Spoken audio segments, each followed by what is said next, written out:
Bom, hoje nós vamos falar de um assunto que está bastante em voga, né, na atualidade, que é a prisão após segunda instância.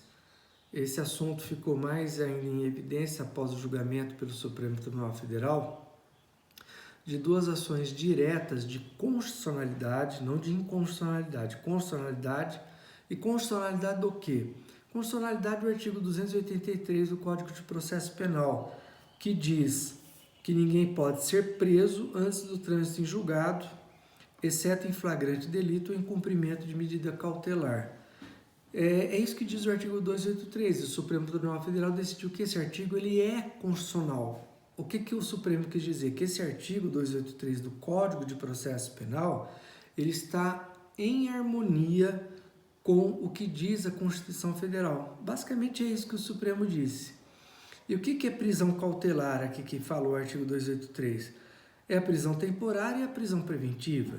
Essas prisões elas continuam existindo independentemente do que decidiu o Supremo Tribunal Federal. As prisões cautelares são a prisão temporária e a prisão preventiva. A prisão temporária é aquela que é decretada no processo penal, mas para impedir que o réu definha algumas provas enquanto a polícia está colhendo essas provas. Então ele, em liberdade, pode acabar queimando documentos, ameaçando testemunhas, extraviando um pendrive, jogando no mar um computador. Para impedir isso, a prisão temporária, que é bem restrita, para 5 dias só, prorrogável por mais 5 dias, mas a polícia tem que aproveitar bem esse prazo para coletar as provas imediatamente. E a outra modalidade de prisão cautelar é a prisão preventiva, que é a mais comum. A prisão preventiva é aquela que é decretada em relação a pessoas que ainda não foram condenadas, não foram nem condenadas, muito menos definitivamente, elas não foram condenadas. O processo ainda está em curso. E elas estão presas. Mas por que a prisão preventiva? Porque já há o receio de que elas, em liberdade, continuem praticando aquele crime. É o caso aí de um ex-governador de um estado aí da federação, que mesmo após essa decisão do Supremo e já tendo sido condenado, ele continuará preso. Por quê? Porque ele está preso preventivamente. A prisão preventiva não foi alterada. A prisão preventiva foi decretada porque o réu pode fugir, mas não é porque ele pode fugir, né? Não é só com a probabilidade, em cima de uma possibilidade que vai se decretar preventiva, é porque ele já fugiu uma vez e foi recapturado, e para impedir que ele fuja novamente é que é decretada a preventiva. Essas prisões cautelares continuam existindo sem problema algum. O que o Supremo decidiu é que o artigo 283 do Código de Processo Penal está em harmonia com o que diz a Constituição Federal. A Constituição Federal diz, no artigo 5º, inciso 57, que ninguém será considerado culpado até o trânsito em julgado de sentença penal condenatória. Esse artigo 5º, inciso 57, ele consagra o princípio da presunção de inocência, ou seja, todo mundo, ainda que condenado, é presumido inocente até que aquela sentença penal condenatória transite em julgado. Transitar em julgado é quando já não cabe mais recurso nenhum contra aquela sentença, ou cabia recurso, mas o réu simplesmente não quis recorrer, ou até recorreu, mas ele recorreu além do prazo. Existe um prazo para você recorrer, o réu não recorreu, ele recorreu 24 horas depois de terminado o prazo, perdeu o prazo. Essa sentença vai transitar em julgado, o cartório vai certificar. Certifique do fé que a sentença proferida às folhas tais transitou em julgado na data tal. É isso que vai acontecer. Esse é o trânsito em julgado. O que acontecia, e ainda acontece, é que a defesa dos réus tem meios de protelar, de procrastinar esse trânsito em julgado. De que maneira? Você já perdeu em primeiro grau. Primeira instância, primeiro grau. Primeira instância são os juízes de primeiro grau, juízes de primeira instância. Funcionam nas varas, varas da Justiça Federal ou varas criminais da Justiça Comum. O que é segunda instância? Segunda instância são os tribunais estaduais, né? No caso da Justiça Federal, o Tribunal Regional Federal de cada região, aqui no caso do Estado de São Paulo é o Tribunal Regional Federal da Terceira Região, que fica na Avenida Paulista, e no caso da Justiça Estadual é o Tribunal de Justiça do Estado de São Paulo, que é dividido em 3 seções: seção de direito público, seção de direito privado e a seção de direito criminal. Então, o que se entendia, e era o entendimento até do Supremo, que agora foi modificado com esse julgamento dessas 2 ações diretas de constitucionalidade, o Supremo tinha decidido que cabia a execução provisória da pena após o julgamento em segunda instância. Então, o sujeito foi condenado já pelo juiz em primeira instância. Podia ser preso? Só se ele estivesse preso preventivamente. Mas se ele não estivesse preso preventivamente, estivesse respondendo o processo em liberdade, ele não podia ser preso depois, por causa dessa condenação. Mas aí ele foi condenado em segunda instância. Aquela condenação em primeira foi mantida pelo Tribunal de Justiça, pela seção criminal do Tribunal de Justiça. Aí ele teria que ser preso para cumprir essa pena provisoriamente. Mas ainda cabia recurso especial para o STJ e depois até eventualmente um recurso extraordinário para o Supremo. O argumento é que tanto no recurso especial ao STJ como no recurso extraordinário para o Supremo não cabe mais discutir matéria de fato. Então, se o sujeito cometeu o crime ou não, se ele é culpado ou não, isso não cabia mais discutir. Em recurso especial existe até uma súmula número 7 do STJ, que diz que não cabe remexer matéria de fato em recurso especial. E o Supremo tem uma súmula dizendo basicamente a mesma coisa.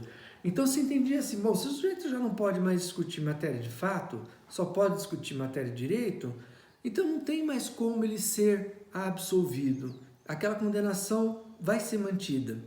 Pode-se mexer na pena, diminuir a pena, aumentar a pena se houver recurso também do Ministério Público, né? Porque se houver recurso só da defesa não se pode aumentar a pena. Mas enfim, não pode, mas acontece o seguinte, que no recurso especial ao STJ e no recurso extraordinário ao Supremo, ainda pode haver a nulidade da sentença, pode-se anular a sentença. Se anulada a sentença, está anulada a condenação. Esse é o problema. Então, você não pode mais rediscutir matéria de fato e só pode rediscutir matéria de direito. Mas é justamente na discussão de uma matéria de direito que a defesa pode obter a nulidade da sentença. A sentença é anulada e outra sentença vai ter que ser proferida. Aliás, é o que aconteceu num determinado caso de uma juíza de Curitiba, que ela teria copiado e colado uma outra decisão em cima do caso dela, e o tribunal já anulou a sentença. Copia e cola não vale. Então veja, e é matéria de direito, não é matéria de fato. A nulidade da citação do réu é uma matéria de direito, pode ocasionar a nulidade da sentença, e o réu que está preso. Porque às vezes o STJ pode demorar muito tempo para analisar isso e o réu está preso, né? Então, é isso que é a discussão. O sujeito fica preso um bom tempo, a sentença no STJ pode ser anulada, e aí, como é que fica se a sentença for anulada? E o tempo que ele ficou preso? Como é que vai se reparar esse dano? No caso de um político, o dano é irreparável, porque ele já não pôde concorrer, ele já foi condenado, as pessoas já antipatizaram com ele, já ficou estigmatizado como um criminoso, não tem mais jeito. Então então o que o Supremo decidiu é isso, é que para se evitar, através da execução provisória, um dano irreparável, é que vai se aguardar o trânsito em julgado. Mas de fato a defesa de alguns réus consegue protelar, procrastinar o trânsito em julgado. E de que forma? Recorrendo indefinidamente. Então, o sujeito já foi condenado em primeira instância por um juiz de direito, não estava preso, não vai preso, mas aí ele recorreu à segunda instância, Tribunal de Justiça ou Tribunal Regional Federal, manteve a condenação. Aí o que ele faz? Ele entra com recurso especial para STJ. Ainda não, veja que manejar esse recurso especial já impede o trânsito em julgado, porque o trânsito em julgado ele só ocorre quando você já esgotou todos os recursos, aí o cartório vai certificar o trânsito em julgado. O trânsito em julgado pode ocorrer quando você simplesmente recorreu, o tribunal analisou seu recurso e você não quis prosseguir com outros recursos, então há o trânsito em julgado, o cartório vai certificar o trânsito em julgado, ou quando você simplesmente não quis recorrer, você foi condenado, olha, não vou recorrer, a pena ficou de bom tamanho, não vou recorrer. O cartório vai certificar o trânsito em julgado depois de um certo prazo, né? Porque você tem o prazo, a partir da sua intimação você tem um prazo para recorrer, não recorreu ao trânsito em julgado. Ou numa outra hipótese que é muito difícil de ocorrer, é quando o réu quer recorrer, recorre, mas ele o faz fora do prazo. Ele esperou 24 horas, o advogado cometeu algum engano na contagem do prazo, sabe, alguma confusão ele fez, ele recorreu, não interessa, pode ser 24 horas só depois do prazo. Ele recorreu fora do prazo, o cartório certifica que o recurso está fora do prazo, não tem jeito, aquela apelação não vai ser conhecida pelo Tribunal Superior. Aí o cartório vai certificar, certifique do fé que a sentença de folhas tais transitou em julgado na presente data. Aí não tem mais, transitou em julgado. Então, uma maneira de você protelar o trânsito em julgado é recorrer ao STJ. Veja, não é recorrer ao STJ, porque é um direito que você tem de recorrer ao STJ. Você tem o direito. Quando eu falo procrastinação, não é você manejar o recurso, porque é um direito que você tem de recorrer ao STJ. Não é disso que eu estou falando. O que eu estou falando de procrastinar o trânsito em julgado é que você recorre ao STJ, o STJ denega, ou nega, é a mesma coisa, denegar, o seguimento ao seu recurso. O STJ diz, olha, não cabe recurso especial porque ele está querendo rediscutir uma matéria de fato e de acordo com a nossa súmula 7, o nosso STJ não conhece de matéria de fato. Então, nega seguimento, nem conhece o recurso, ele não julga aquele recurso especial, pelo simples fato de que o recurso especial está versando sobre matéria de fato e a súmula 7 do STJ diz peremptoriamente, categoricamente, não conhecemos matéria de fato. Então, o STJ nem conhece o recurso. Aí sim, procrastinando, o que o réu faz, a defesa do réu faz? Entra com um outro recurso em cima desse despacho que a gente chama de despacho denegatório. É contra o despacho denegatório que ele entra com um outro recurso que não cabe explicar muito detalhadamente, mas chama agravo, tá? Chama agravo, não é agravo de instrução, é agravo. Ele entra com esse agravo que é contra o despacho denegatório. Aí o que o tribunal faz? Olha, aí ele nega seguimento ao agravo, dizendo, olha, mas decidiu, é súmula 7, não podemos analisar a matéria de fato. Aí o que o advogado faz? Entra com outro agravo. Em cima. Veja, e fica entrando com agravo. Enquanto ele estiver manejando esses agravos, mesmo sabendo que não vão dar em nada, porque o STJ já tem uma posição firmada, o que ele faz? Ele fica entrando com esses agravos. Enquanto ele estiver entrando com esses agravos, o cartório não pode certificar o trânsito em julgado. Por quê? Porque ainda que teoricamente existe um recurso pendente de julgamento ainda. Percebe? Então, é isso que impede o trânsito em julgado. O Supremo diz o seguinte, que enquanto não houver o trânsito em julgado, não cabe execução provisória da pena. E isso está de acordo com o artigo 5º, né? Inciso 57 da Constituição, que diz que ninguém será considerado culpado até o trânsito em julgado da sentença penal condenatória. Consagra o princípio da presunção de inocência. Então, é com base no princípio da presunção de inocência que não cabe a execução provisória da pena. Né?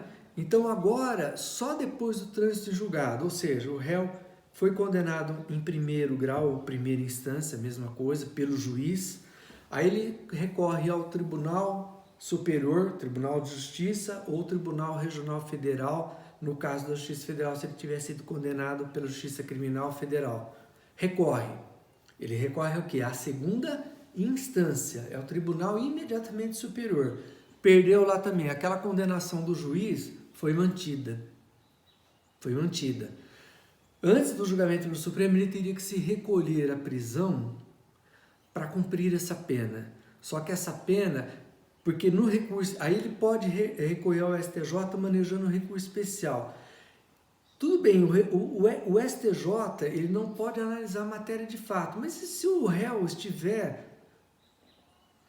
versando no recurso dele apenas matéria de direito, olha, eu quero a nulidade da sentença por causa disso, disso e disso. Veja, não é matéria de fato, é matéria de direito. Então o STJ vai, em primeiro lugar, deferir seguimento ao recurso, já não vai negar seguimento, ele não vai nem precisar de entrar com aquele agravo que eu falei, porque o STJ não vai negar seguimento ao recurso especial dele, vai deferir, vai acolher o seguimento do recurso especial dele. Então o recurso especial dele já vai tramitar no STJ. E se o STJ der razão para ele e anular aquela sentença, ou anular o acórdão, né, do Tribunal de Justiça, anulou a condenação, ele já vai ter cumprido uma boa parte da pena. Por quê? Porque o STJ demora no mínimo 1 ano para analisar isso. Por quê? Porque o número de recursos no STJ, mesmo com esse filtro da súmula 7 e outras súmulas também, ainda assim o número de recursos especiais no STJ, para os 33 ministros, é uma quantidade invencível. Então, na melhor das hipóteses, 1 ano para analisar esse recurso especial desse réu. E daí, se anula a sentença, ele já ficou 1 ano preso. Percebe? E se é um empresário? Fechou, a empresa já foi à falência. Se é um político, já está estigmatizado como criminoso. Não ganha eleição para absolutamente mais nada. Então, é isso que o Supremo quer evitar. A maneira de se evitar a procrastinação para permitir o trânsito em julgado mais rapidamente, existem fórmulas, existem sugestões de juristas, de ministros até do Supremo. Isso pode ficar até para um outro vídeo, mas há maneiras de você evitar essa procrastinação através desses agravos. Dá para fazer isso sem grandes fórmulas. Estão pensando até em emenda constitucional, que também no próximo vídeo eu vou tentar explicar por que não caberia emenda constitucional para alterar esse artigo da Constituição, que seria o artigo 60, parágrafo 4º, inciso 4º da Constituição, que diz que não será objeto de deliberação a proposta de emenda constitucional tendente a abolir os direitos e garantias individuais. Então nós podemos falar no próximo vídeo por que uma emenda constitucional não pode modificar isso, só uma constituinte, uma nova Constituição. Podemos tratar disso. Mas, em suma, é isso. A discussão é essa. O Supremo decidiu que agora, só após o trânsito em julgado da sentença penal condenatória, é que o réu pode ser preso. Em nenhum momento o Supremo falou sobre a prisão temporária e a prisão preventiva. Estas continuam valendo sem problema algum. Existem ex-governadores, ex-senadores presos preventivamente, vão continuar presos preventivamente, mesmo depois dessa decisão do Supremo. Isso não mudou nada. Se eles estavam, quando foi decretada a prisão preventiva, se eles estavam oferecendo risco à instrução criminal, se eles estavam ameaçando testemunha, se eles estavam com a intenção de eliminar provas e por isso a preventiva foi decretada, vão continuar presos mesmo após essa decisão do Supremo. Isso é muito importante ficar claro, ok? Vamos continuar em outros vídeos sobre processo penal. Obrigado. Qualquer dúvida, estamos à disposição para responder.